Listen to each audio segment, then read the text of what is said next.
કલોલ નગરપાલિકામાં ચૂંટણી પૂર્વે પલટો આવ્યો છે। વોર્ડ નંબર 10ના અપક્ષ ઉમેદવારનો ભાજપને ટેકો જાહેર થઈ ચૂક્યો છે। પ્રકાશ વરઘડે એ ભાજપની પેનલને સમર્થન જાહેર કર્યું છે। ટિકિટ ન મળતા પૂર્વ ચેરમેને તેમના પર ઉમેદવારી નોંધાવી હતી, ત્યારે અંતિમ ઘડીએ ભાજપ સાથે આવતા સમીકરણો સંપૂર્ણપણે ત્યાં બદલાઈ ગયા છે।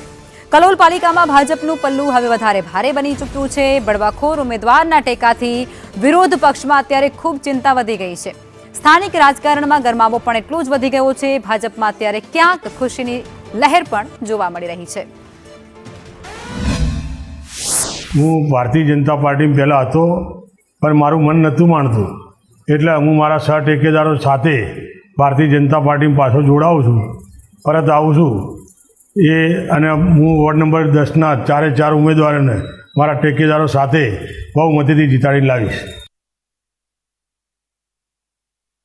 કલોલ નગરપાલિકાની અંદર વોર્ડ નંબર 10ની આ સ્થાનિક સ્વરાજ્યની ચૂંટણીની અંદર અમારી જ પાર્ટીના પ્રકાશભાઈ ગણપતભાઈ વરઘડે જે પૂર્વ સ્ટેન્ડિંગ કમિટી ચેરમેન હતા, જેઓએ અપક્ષની અંદર પોતાની ઉમેદવારી નોંધાવેલી હતી, પણ ભારતીય જનતા પાર્ટીના પરિવારના જ સભ્ય હોવાથી ક્યાંક એમની લાગણી દુભાઈ હતી અને તેઓ આજે પરિવારના સભ્યો સાથે ફરીથી પાછા પરિવાર સાથે મળી અને એમને ભારતીય જનતા પાર્ટીના વોર્ડ નંબર 10ના 4 ઉમેદવારોને ટેકો જાહેર કર્યો છે।